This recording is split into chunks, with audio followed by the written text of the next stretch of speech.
B. Collins.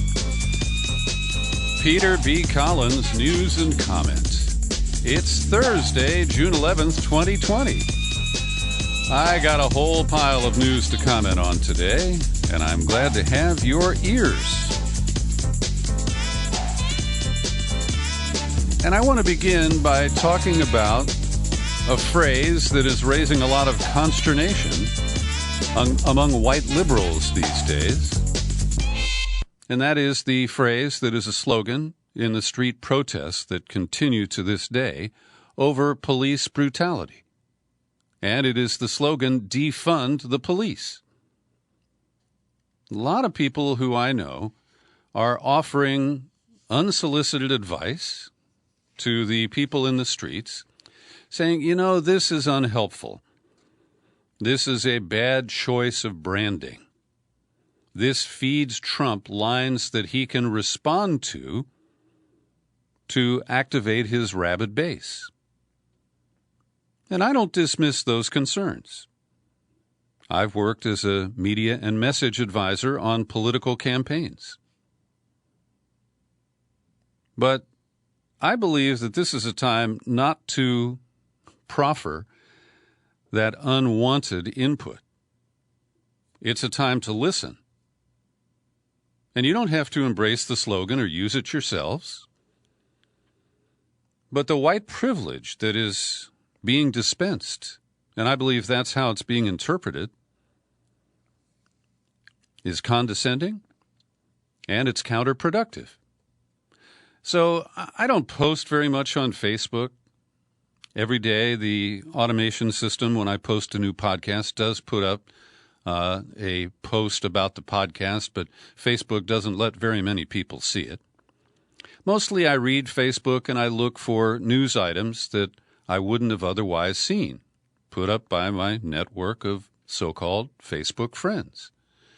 But last night I decided just to make a brief statement. And you know how you can write your own kind of infographic? They post it in big letters, and you can, as long as it's brief enough, shorter than a tweet, you can choose a background, so it kind of pops. And I wrote, fellow white libs, don't read defund the police literally. Embrace the anguished call for deep change. And I got interesting responses from people. Our buddy Carl Howard in Columbus, Ohio. If ever I allowed the corporate or even the alternate media to confuse me, I will look toward the great and transformative success of Camden, New Jersey. And we will be covering that shortly. Deborah Norma Ray Madera wrote, demilitarize would be a good place to start. And my funny friend in Australia, John Gilmore, said, I don't understand the calls to defund the police. They were one of my favorite bands of the 80s. But back to the more serious comments, Stacey Taylor, who was once a very prominent radio host in San Diego, he wrote, unless they rebrand this, it will be a losing proposition in my humble opinion. Andy Giddings, I'm afraid this phrase is too easy to put in Trump ads. We need to reform the police clearly. This phrase needs polishing. My buddy Aldous Tyler, who ran for president in 2012. Actually, it is literal. The way that police organizations have gained immunity from just about every other way to hold them to account, we are faced with defunding or disbanding them as the two only effective options we have to rein them in. And then another radio host who I've worked with, Christine Kraft. Well, okay, but whoever came up with this one is making Trump and Putin grin ear to ear. Oh, there comes the Russia line. So my comments were echoed and expanded on in the latest newsletter from David Sirota. I've linked to it in the show file for this podcast, and I recommend that you read the whole thing, because he calls for disbanding the tone police. And he opens by saying the polls show that for most people, there's been a decline in cops' favorability ratings, more support for protesters, and new demands for change in police policy. But among the political and media elite, the reaction has been different. and it has often been dishonesty and concern trolling. So he admits Trump, Republican lawmakers, Fox News are actively trying to whip up a backlash against the call to defund the police. Predictably, the political conversation has become a project of caricature, portraying the whole thing as a choice, either between the current $115 billion a year militarized police army that occupies our communities, or a dystopian anarchy of absolutely no law enforcement whatsoever. And I'll inject here that there are 18,000 police departments across the country. We will never defund even a significant number of those. They're all little fiefdoms. The bigger cities have police unions that run political interference and cement the immunity and impunity of the police. All right, more from Sirota. Meanwhile, as cops deploy chemical weapons and violence against protesters, we've seen the rise of the tone police, a battalion of keyboard warriors that patrols the terms of the discourse and berates protesters for the alleged crime of stridency. These pundits, think tankers, social media icons, and Democratic elites have started insinuating that the protesters' language may be too divisive, discomfiting, and extreme, and therefore represents an act of political malpractice to harm the effort to make progressive change. And he cites retired Senator Claire McCaskill of Missouri, a conservative. Quote, "As somebody who's been through a great number of political wars, branding matters. My fear about the term defund the police is it will be misused and abused by people who want to scare people." And Sirota continues, "The truth is critics citing current polling snapshots as supposed proof of protesters' electoral malpractice are inadvertently exposing themselves as immoral and politically short-sighted, and either hostile to the entire concept of mass movements or embarrassingly ignorant of our nation's history." He says, ask yourself, how can videos of police assault prompt anyone to berate protesters for saying the police should maybe get less money? How can videos of cops tear-gassing city blocks prompt anyone to demonize those saying we should spend less on militarized cops and more on schools and housing? How monstrous do you have to be to respond to bloodshed with victim blaming and victim shaming? And he says, the obsessive-compulsive hand-wringing and bedwetting about protesters' specific language almost proves their point. It seems to embody the kind of condescending, we know better than you, paternalistic, lower your voice bullshit that the demonstrations are inveighing against. He really speaks my mind, if I can put it that way. Later, he says Democrats often lose elections not because an activist base promotes provocative slogans, but because Democratic politicians look pathetically weak when they reliably shit their pants in fear any time the GOP spins up a fake outrage scandal about semantics. And let me add another comment of my own here. The Republicans will demonize, trivialize, and do everything they can to promote the status quo when it comes to policing. And so whether it's the slogan, defund the police, or abolish the police, or anything else, even, demilitarize the police, Trump will go on Twitter, and his minions and MAGAs will follow right in line. And so it is pointless to operate defensively here. What is important is to support the aspirations of the people who are using that slogan. And like I said, you don't have to use it yourself. You don't have to even consider it to be, valuable or positive. I understand that. And later, Sirota says, this is the political efficacy of mantras and slogans that the scolds say are too strident. However divisive you think the defund or abolish or disband language is, by creating easy-to-understand clarion calls, the protests have abruptly moved the entire window here.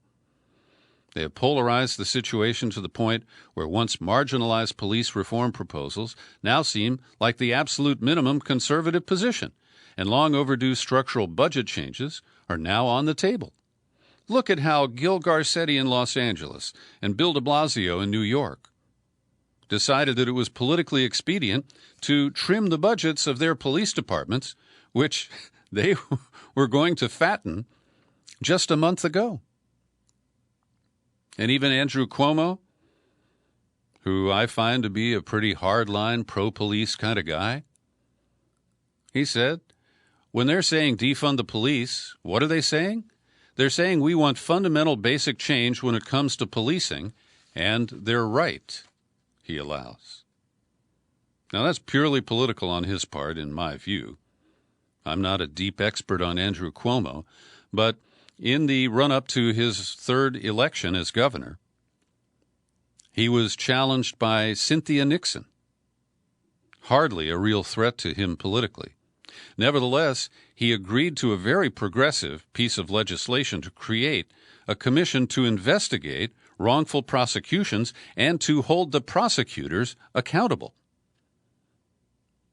He did that for political gain, and immediately after the election, he undermined it and almost, but not quite, repealed it. So I encourage you to read Sirota's piece. He ends this way. What we do know is that those who actually want things to change are not the folks priggishly berating the language of protest amid a paroxysm of police violence. The pedants doing that are the moderates who pop up in every chapter of history, the naysayers who always try to undermine the righteous cause. They are the tone police, standing in the way of progress. They should be ignored. So here's an example of Trump's opportunism. He's decided to become the chief executive of Seattle. And this has been kind of underplayed by the media. But since Monday, authorities essentially yielded about a 6-block area called Capitol Hill, which protesters have now renamed the Capitol Hill Autonomous Zone. They say the police are forbidden, food is free, and documentaries are shown each night. So Trump got wind of this, because I'm sure it was on Fox News, and he tweeted, domestic terrorists, radical left governor Jay Inslee and the mayor of Seattle are being taunted and played at a level that our great country has never seen before. Take back your city now. If you don't do it, I will. This is not a game. These ugly anarchists must be stooped. Immediately. Move fast. Now, with stooped, we think there's an extra O in there. But Jay Inslee took advantage of that. His tweet in response, a man who is totally incapable of governing should stay out of Washington State's business. Stoop tweeting, Inslee said. And then Mayor Durkin, she said, make us all safe. Go back to your bunker. Now, their bluster on Twitter is, it's Twitter. But it is interesting to note that Governor Inslee said he didn't know much about this, that apparently it had escaped his notice. And Mayor Durkin has basically had very little comment about it. So I believe that this is a local issue, that the president has no business whatsoever sticking his nose into it. But this is an example of what Trump will do no matter what the Democrats, the protesters decide to do or the language that they use. And this reminds me of Black Lives Matter. That made a lot of people uncomfortable originally, and now even Mitt Romney can say it without blushing. And as I pointed out the other day, the call to abolish ICE was, in a similar manner, the anguished cry of victims of a system that needs to be fundamentally restructured. And as I said the other day, you can abolish ICE and they'll create a new agency and call it NICE. What is important is dealing with the policies and the practices that lead people to call for extreme measures. And Joe Biden, apparently among other things for an older man, I think he needs some new hearing aids, or maybe his first set, because he is tone deaf to this whole movement. And to be fair, so is Bernie Sanders, at least in his comments about the Defund the Police slogan. Yesterday, Biden said that he wanted to allocate an additional $300 million in federal incentives to reinvigorate community policing. And he appeared on Trevor Noah's show last night, The Daily Show. And I thought Noah handled him pretty well. He's not, a hard-hitting interviewer, but he does, in his own way, ask important questions. And while Biden did show some self-awareness, he admitted that he gaffes. Then he defined gaffing as telling the truth in Washington. But he also admitted that, he sometimes stumbles and fumbles. But in an op-ed that Biden wrote, I do not support defunding the police.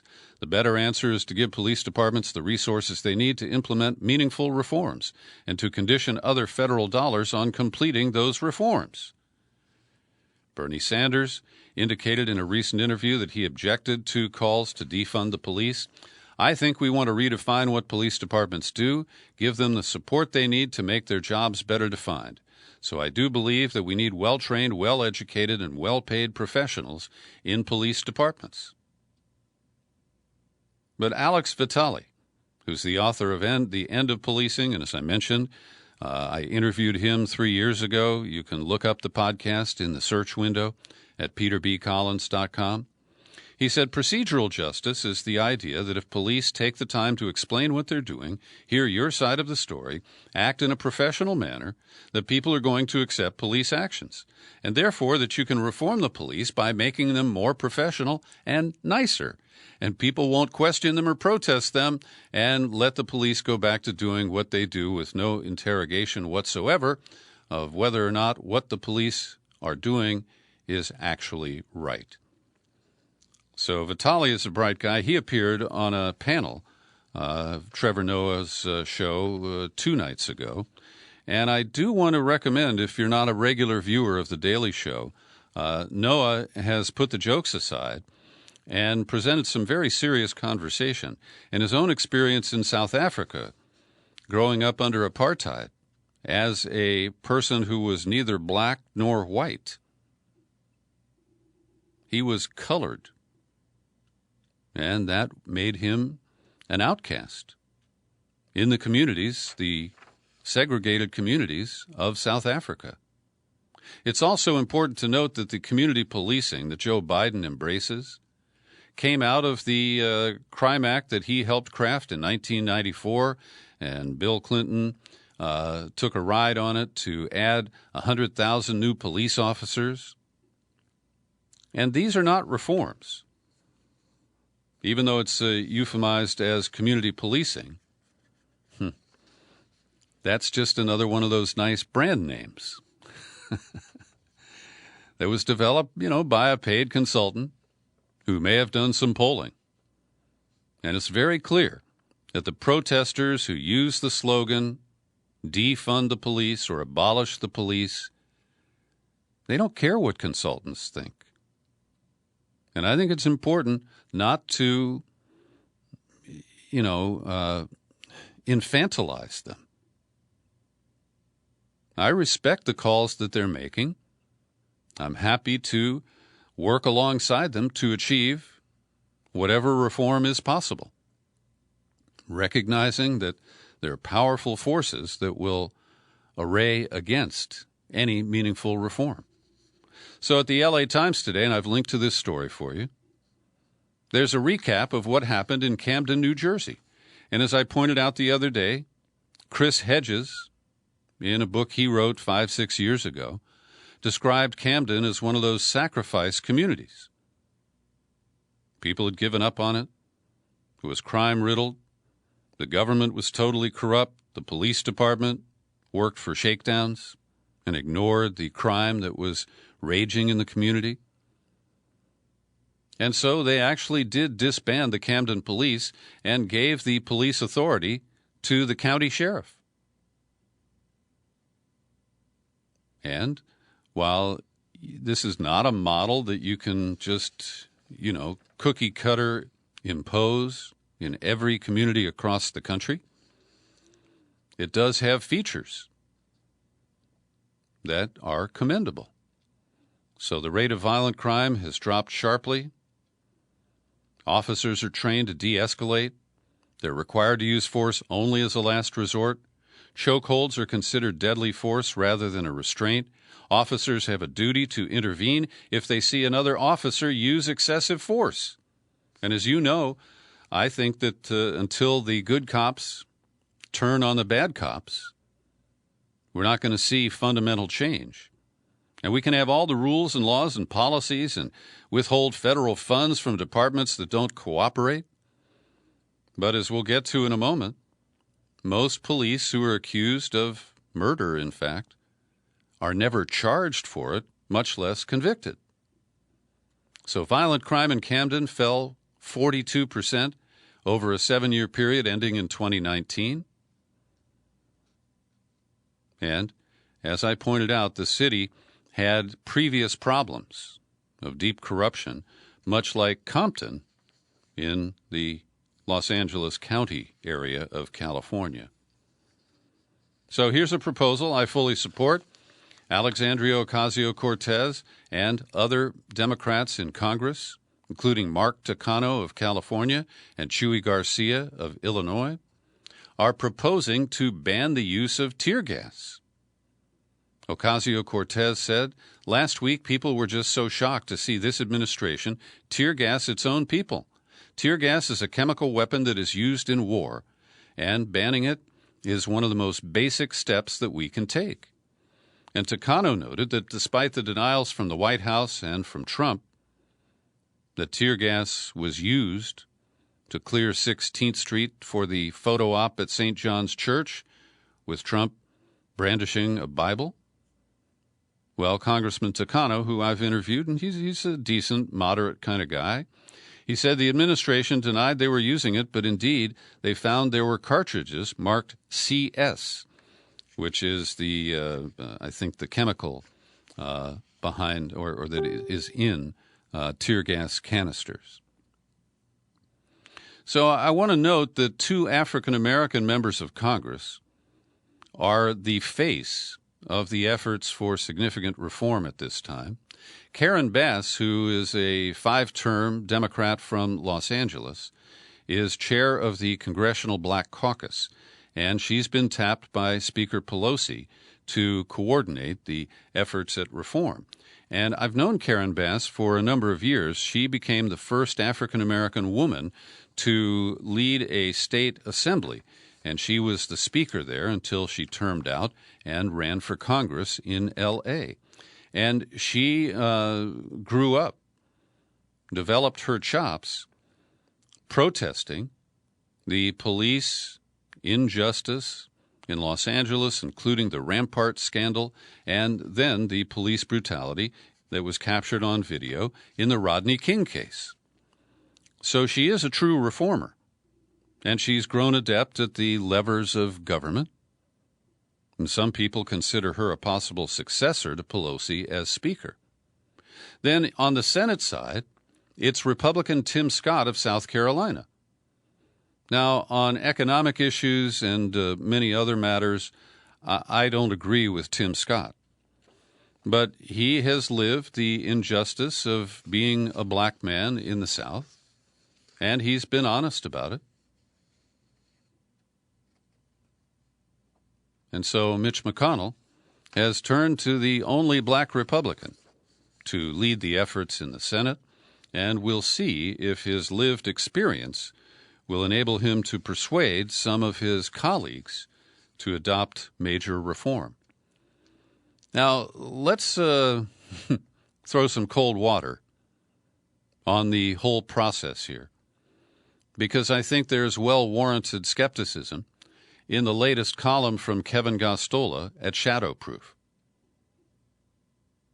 And he writes, Proposals for police reform by Democrats are distressingly similar to prior proposals that have done nothing to fundamentally change policing. In fact, the vast majority of provisions in legislation introduced in Congress were recommended by a task force convened by President Obama 5 years ago. He cites the killing of Breonna Taylor when a no-knock raid by plainclothes Louisville police on March 13th of this year led her boyfriend to pull his gun and shoot at the intruders. And a hail of bullets that followed that didn't kill him but killed Breonna. And when the Minneapolis City Council, a majority, says they want to dismantle or abolish their police department, Gostola notes that city council members don't know what, quote, a whole new safety apparatus will look like. And Jeremiah Ellison, who's a member of the council, and the son of Keith Ellison, who is now the Attorney General of the state of Minnesota, he's pledged to spend the next year talking to community members about what should replace the police department. However, writes Gostola, Democratic Party leaders are hesitant or opposed to completely reimagining the role of police. And while they introduced the Justice in Policing Act 3 days ago, it proposes additional standards for early warning systems to identify police who routinely engage in problematic conduct. It proposes improved use of force procedures, civilian review, traffic and pedestrian stop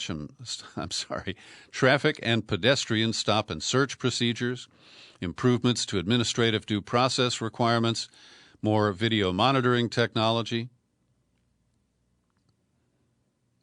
But Gostola, I think, is properly skeptical of the ultimate impact of these moves. They will score points with voters, with the big elections coming up, and this could shore up support for Democrats and continue Pelosi's role as Speaker of the House, irrespective of whether Trump wins and what happens with the shifting majority in the Senate. So I recommend the comments from Gostola to help, well, give you a bit of a reality check on what is ahead. So the efforts to blame Antifa for the riots and looting that broke out from some of the otherwise peaceful demonstrations, often provoked by excessive police and police brutality. Well, despite the cries from Trump and Bill Barr, none of those charged with serious federal crimes so far have been linked to the loose collective of anti-fascist activists known as Antifa. A review of the arrests of dozens of people shows no known effort by Antifa to perpetrate a coordinated campaign of violence. Some criminal complaints describe vague anti-government political leanings among suspects, but the majority of the violent acts that have taken place have been attributed by federal prosecutors to individuals with no affiliation to any particular group. And so far, the violent people in New York came from New York. The violent people and looters in Los Angeles came from L.A. The same has been true here in the Bay Area. So, as I admitted, this initial, outside agitator meme was something that I was sympathetic to because it's hard to imagine that there were so many people who wanted to burn down a police precinct house in Minneapolis, for example, and the widespread looting appears to be separate. It's a group of opportunists who said, hey, the police are busy with all these demonstrations. Let's go get some bling and some Nikes. So Trump is using this to blame radical leftists, and I have never gotten a clear enough view of Antifa to know if they're truly left. In many ways, I think they're more in a kind of anarchy zone where they don't have leanings toward left or right. They're opposed to the fascism that is embraced by members of both parties. And I'm referring here to a New York Times article that says, and this is the case in Las Vegas, where there were paid informants involved. They write, the most serious case that has emerged in federal court involved 3 men in Nevada linked to the Boogaloo Boys. They were arrested May 30th on charges of trying to foment violence during Black Lives Matter protests. LAPD spokesman Josh Rubenstein, we saw no organized effort of Antifa here in Los Angeles. Police chief in Minneapolis, Arredondo, as I sit here today, I've not received any sort of official information identifying any of the groups. Austin, Texas, they say members of the Red Guards, a Maoist organization, were involved in organizing the looting of a Target store. Why would anybody loot a Target store? The Red Guards have been associated with Antifa protests and often in the past, but local activists say they were largely estranged from the group. In New York, police said on May 31st that radical anarchists from out of state had plotted. But within 5 days, the police commissioner acknowledged that most of the hundreds of people arrested at protests in New York were actually New Yorkers who took advantage of the chaos to commit crimes and were not motivated by the protests. Now we turn to the details and the fact that police have not even attempted to collect data on the number of protesters who were injured or seriously injured by the brutality and the excessive force used by police. So the LA Times reports Deon Jones felt one lash across his back and shoulder from a billy club, a nightstick. Then glancing back, he saw an LA police officer aim a tactical gun right at his face. And then, suddenly, he experienced great pain. Ringing filled his ears. At the hospital, a doctor told the 28-year-old protester that he would have been blinded if the police projectile struck an inch to the right, and he would have been dead if it had hit an inch higher. And Deon Jones said, we are protesting police brutality and then being brutalized by police while we're protesting. And this is a very clear message that the police don't get the message. Then there are cases of protesters who's experienced serious injuries to their genitals and heads from foam and sponge bullets and beanbags. Many of the protesters' wounds appear to have violated the policies of how these less lethal weapons are supposed to be used. And some of the most serious injuries occurred to men's genitals. And that appeared to be the result of sanctioned uses. Officers aiming projectiles directly below a man's belt. Then they cite other people who sustained these injuries. Let me find another citation for you here. This is a man named, it's the same guy, Deon Jones. That was in the Fairfax district. And in that same melee, Eric Shue was injured when a projectile hit him, snapped off one of his teeth, cracked several more, and busted his lip open. And his female companion, Danielle Norman, said she was hit in the throat seconds before Shue was. And then they retreated into an alley where there were many others with similar injuries. And Ms. Norman said they were all on the ground treating each other when police began firing right into the alley. They were sitting ducks. They were cornered. And another person in the same scrum was shot in the leg. So you understand the depth and the sheer inhumanity of these kinds of police action. And then under the byline of Jordan Smith at The Intercept, we go to Austin, Texas, which is supposed to be the oasis in the Lone Star State, right? But Justin Howell, who was a volunteer medic, helped carry a limp and bleeding victim. Just minutes before, he'd been struck in the back of the head by lead pellet-filled beanbag. Another medic standing in front of the crew has her arms crossed over her head, the Red Cross of the city's protests, in the agreed-upon signal to communicate with the cops. But they ignored that, and the squad approached with Howell unconscious. In the arms of these medics, the police opened fire. Indiscriminate rounds of beanbag ammunition blazed into the crowd. The medic at the front of the squad was hit, her hands disabled. She fell to the ground, screaming, "What the fuck?" Howell is a student at Texas State University studying political science. He's now in critical condition in an Austin hospital with a fractured skull, a serious brain injury. The road to recovery will be long. And his brother says that his condition shows what can happen when you fire into a crowd. Anything fired out of a shotgun at 90 miles an hour is lethal. Calling them less lethal is just fun with words. Then there are the tasers that have been deployed most colorfully, and the notorious one is in Atlanta.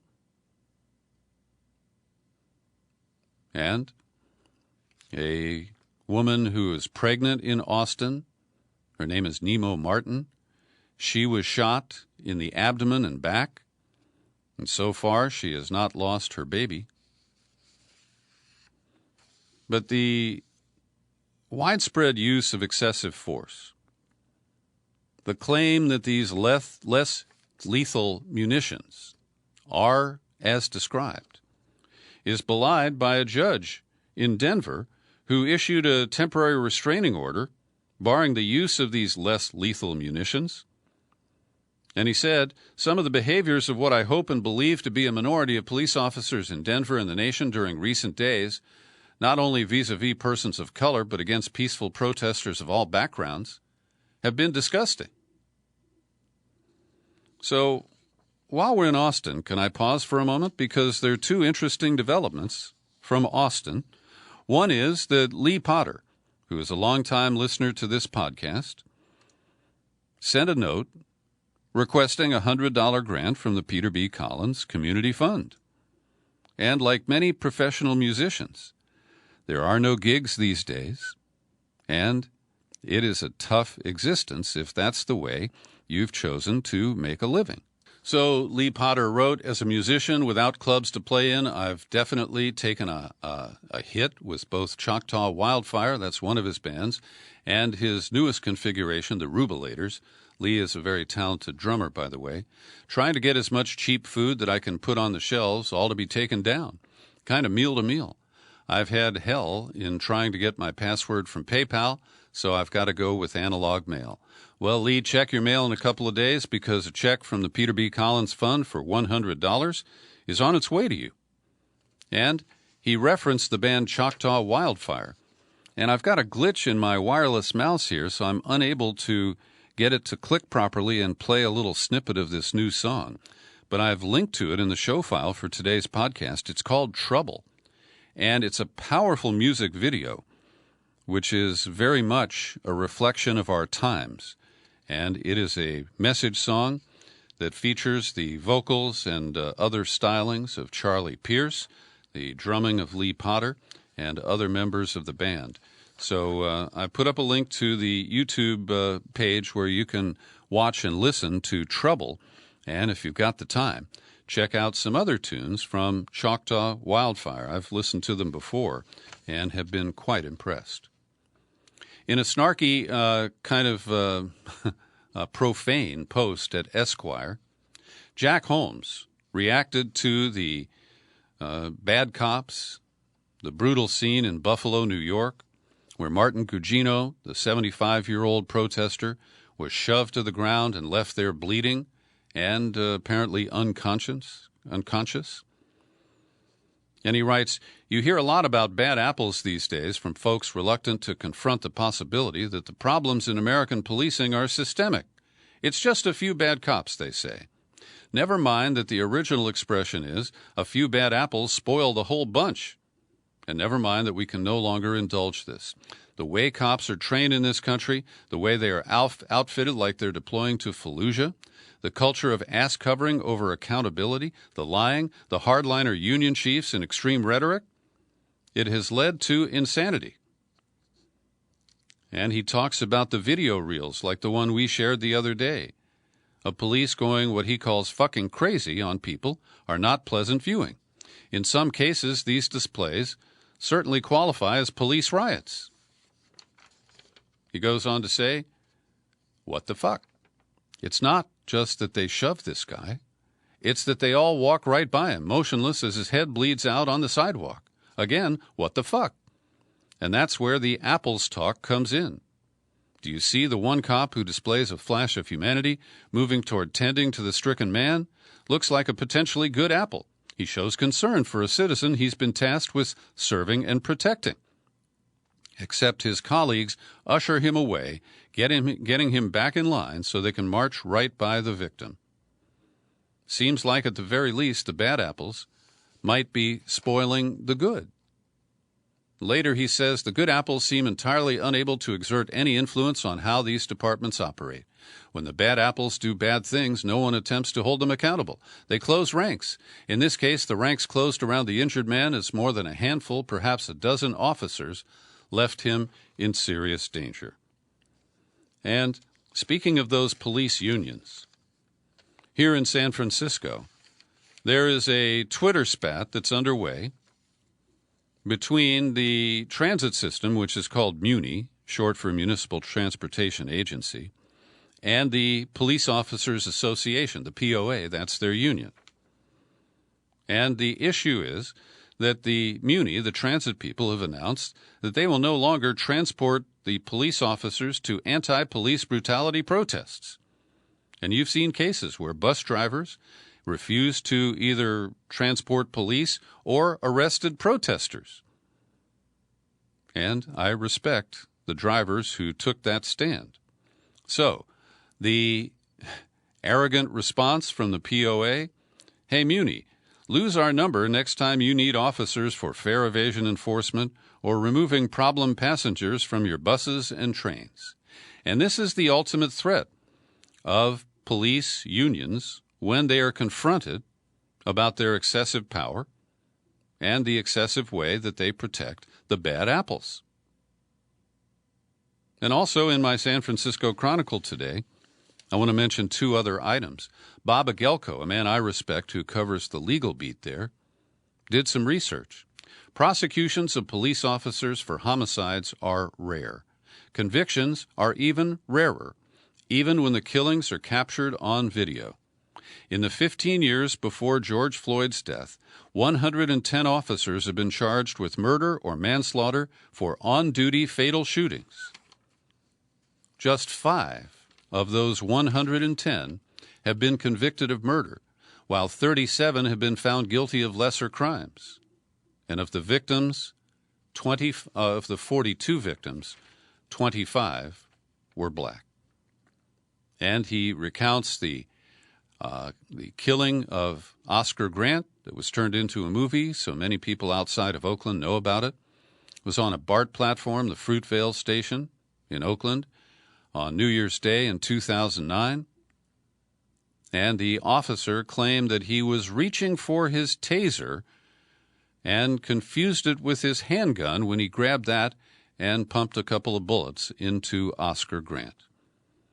He was sentenced to 2 years in prison and served a mere 11 months. The other story from San Francisco isn't related to police violence, but I think it's worth noting that we passed a law that defines Uber and Lyft drivers and other gig workers as employees, not as independent contractors. And in their disruptive approach to business, Uber and Lyft had tried to rewrite the rules, claiming that all their drivers are independent contractors, even though they don't even come close to meeting the IRS standard for an independent contractor. So now the generally toothless California Public Utilities Commission has told Uber and Lyft that they have until the 1st of July to provide workers' compensation coverage for their drivers because they are employees. And the so-called ride-hailing outfits are hoping that voters will overturn AB 5 via the ballot in the fall. But until then, it appears the PUC is going to force them to comply with AB 5. And by the way, there are serious flaws to AB 5. It should have been written only to address Uber and Lyft and similar operations. And instead, it is too sweeping. It's had a negative effect on gig musicians and a negative effect on freelance journalists. And I hope that the legislature will correct that sooner than later. In a surprise move, Amazon, which wants to control everything, I think, has announced a one-year moratorium on police use of its facial recognition software. Now, this is a good development. The company said, "We've advocated that the government plural, should put in place stronger regulations to govern the ethical use of facial recognition technology.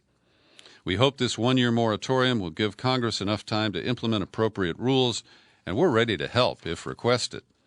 Now, one of the big issues is that the false positives, the misidentification, particularly of Asians and African Americans, by facial recognition software as it currently operates, is a serious problem. And the companies know it. So Amazon's product is called Recognition with a K in place of the C. And interestingly enough, Microsoft and IBM have followed suit, joining the list of tech giants deciding to limit the use of its facial recognition systems. They will not sell the technology to police departments until there is a federal law governing its use. Senator Lindsey Graham, who chairs the Senate Judiciary Committee, led a party-line vote today to issue subpoenas to more than 50 people involved in the origins of the investigation into the Trump 2016 campaign over alleged ties to Russia. And there are two articles about this, one that is labeled, no, it's not labeled opinion, but it is, and they both treat the whole Russiagate narrative now as fact, and the Mueller report as unassailable. And as you know, I don't agree with those representations. I also don't trust Lindsey Graham to run an unbiased investigation. But as you know, I do believe that there was a lot of fabrication in the Russiagate narrative, that there was coordinated effort, yes, you can call it collusion, between intelligence agencies and the FBI to propel an investigation that had very little basis to start with and garnered no real significant new evidence along the way, and that the fundamental claim that Russia hacked the DNC is now shown to have never been proven, and the investigators knew it. So this is going to play out in an interesting way, and the subpoenas will lead to hearings that are clearly timed to impact the November election and try to show that Trump was a victim of Russiagate. And my fear is that they will be successful in that effort. The second piece relates to a Bill Barr interview and a Trump tweet of that interview related to the Durham investigation. John Durham is this U.S. attorney who has been tagged to investigate the origins of Russiagate. And it's highly inappropriate for Barr to be leaking teasers and tidbits about this investigation. And likewise, Mr. Durham has made some limited but problematic public statements about it. But the other problem I have is the Washington Post is invested in protecting the Russiagate narrative, and they're not being honest with their readers or the general public. Here's today's COVID-19 update, edited by Linda Lewis. Worldwide, we now have more than 7.4 million cases with 417,000 deaths. Across the United States, we have exceeded 2 million cases with 113,000 deaths as of today. And Trump has repeatedly blamed testing, increased testing, as the reason for documented spikes in the number of coronavirus cases across the U.S. But data and public health experts attribute the surge to the easing of lockdown restrictions just weeks ago. Over at the Columbia University National Center for Disaster Preparedness, Dr. Irwin Redlener says the surge numbers are real. And Dr. Vin Gupta, a pulmonologist and global health expert, says the data I've seen from Verizon and Apple and Google suggests that people are moving around a lot in states like California, Arizona, and North Carolina, and those happen to be 3 of the 6 states where you're seeing the biggest spike of cases. Now, despite this, and an increase in hospitalizations that are particularly acute now in Arizona and in Alabama, the reopening process continues, even here in California. It appears that the momentum is not slacking. So a former FDA chief, Scott Gottlieb, said that the current case increases are not a second wave. They never really got rid of the first wave. He said that states with spiking numbers have persistent infection. And in Texas and Arizona, Gottlieb says it's more pervasive. He suggested that high temperatures in those states could be driving people back indoors, where the virus is thought to spread more easily. The number of cases reported in Africa has doubled in less than 20 days. It took 98 days to reach the first 100,000 cases, 19 days to reach 200,000. And let's see what else is in the file here.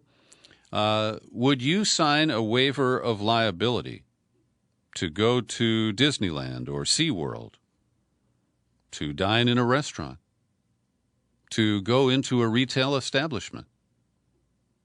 Well, companies are trying to get people to sign off on any liability that they may have been infected or picked up the coronavirus in their on their properties or under their auspices. And this has engendered stiff opposition among congressional Democrats and labor unions who say that such a liability shield would encourage reckless behavior and effectively help companies that fail to take adequate steps to ensure the safety of their workers and customers. I mentioned Arizona. The chief clinical officer at Banner Health, which operates about 50% of the hospitals with COVID-19 patients, they have reached their capacity, and the state health director has sent a letter to hospitals urging them to fully activate emergency plans. And it's not clear why, but we have seen on the videos of New York Police Department officers bashing protesters that most of them have not been wearing face masks. It is the department policy, but the representative of the department's press office said, well, maybe it was the heat. Maybe it was the 15-hour tours, wearing bullet-resistant vests in the sun. Maybe it was the helmets. With everything New York City's been through in the past 2 weeks and everything we're working toward together, we can put our energy to a better use. Well, that's certainly not an explanation, but we can call it a response. In today's Washington Post, a profile of numerous individuals who contracted an active case of the COVID-19 virus, like Melanie Montano. For her, it started March 15th, and she still has symptoms today. She has been housebound and bedbound for 89 days straight. Then there's Juana Diaz in Washington, D.C., symptoms since April 3rd. A 31-year-old social worker in Cedar Grove, New Jersey, Cara Schiavo, came down with something that looked like pink eye on March 15th, and she is still sick. I haven't had a day when I've been back to normal. And then a radio reporter in Kansas City, Matthew Long Middleton, age 35, was struck by the symptoms on March 11th and has never fully recovered. He says sometimes just getting out of bed is too much. So today the stock market took a dive after really regaining most of the losses that have hit since the pandemic occurred. And I believe that those are fake gains or a fake recovery because the Fed has pumped so much money into the whole business system.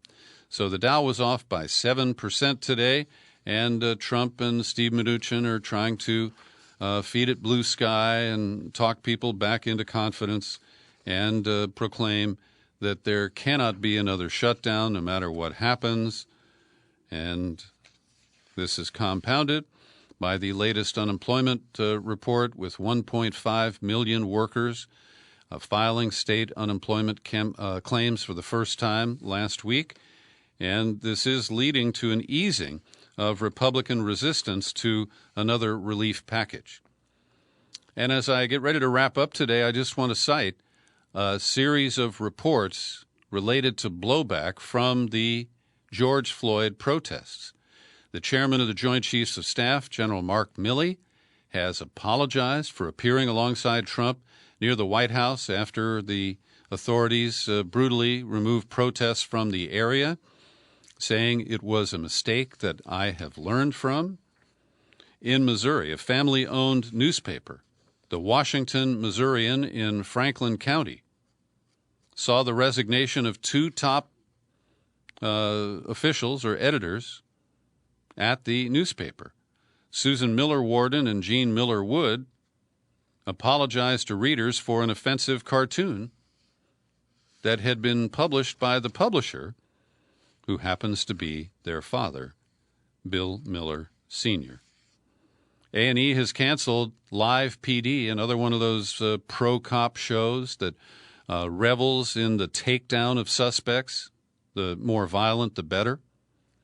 And this comes after the Austin American-Statesman newspaper exposed that when the Live PD crew was riding along with some officers, they witnessed the sequence of events that led to the death of Javier Ambler, a black man who died in March 2019 after deputies pinned him to the ground and repeatedly tased him. What is really offensive is that the video footage captured by the crew has been destroyed. And that is destruction of evidence in the furtherance of a serious felony, and those producers may be called to account if there's any justice left in Texas. The sedate world of economics and the academic wing of economists is being roiled after Harold Ulick, who is a top economist at the University of Chicago, where the whole Friedman, disaster capitalism was developed. Well, he criticized Black Lives Matter on Twitter and called its members flat earthers over their calls to defund police departments. And this is leading to a wider series of complaints from African Americans in the field of economics who are way underrepresented and who want to fight for more diversity and an end to what they consider to be this kind of offensive expression. Well, NASCAR, under the prodding of Bubba Wallace, the only full-time black driver in the circuit, they have announced that the presence of the Confederate flag at NASCAR events runs contrary to our commitment to providing a welcoming and inclusive environment for all fans, and that the Confederate flag is now banned on NASCAR properties and at their races. And finally, we've seen across the country as statues have been toppled of Jefferson Davis, of Robert E. Lee, Christopher Columbus. Here in California, there's a move to take out Sir Francis Drake. But this is now becoming a worldwide movement. In Belgium, a statue of the colonial king Leopold II was removed from the city of Antwerp after being defaced by anti-racist protesters. In Barbados, activists have coordinated a petition to have a statue of Admiral Horatio Nelson removed because it's an affront to the black population. In the United Kingdom, a monument in honor of Edward Colston, a famed slave trader, was removed by protesters before being thrown into Bristol Harbor. Likewise, a statue of Robert Milligan, a prominent British slave trader who owned 2 sugar plantations and enslaved more than 500 in Jamaica, was removed from a square in London on Tuesday. And Cecil Rhodes, the exploiter of Africa and the funder of the Rhodes Scholar Program, well, a statue of him at Oxford is, soon to be removed, I think is the best way we can put it. Thanks for joining me today for my news and comment podcast. You're free to share it all over the place. You'll find it on YouTube. And I remain Peter B. Collins. Happy trails to you until we meet again. Happy trails.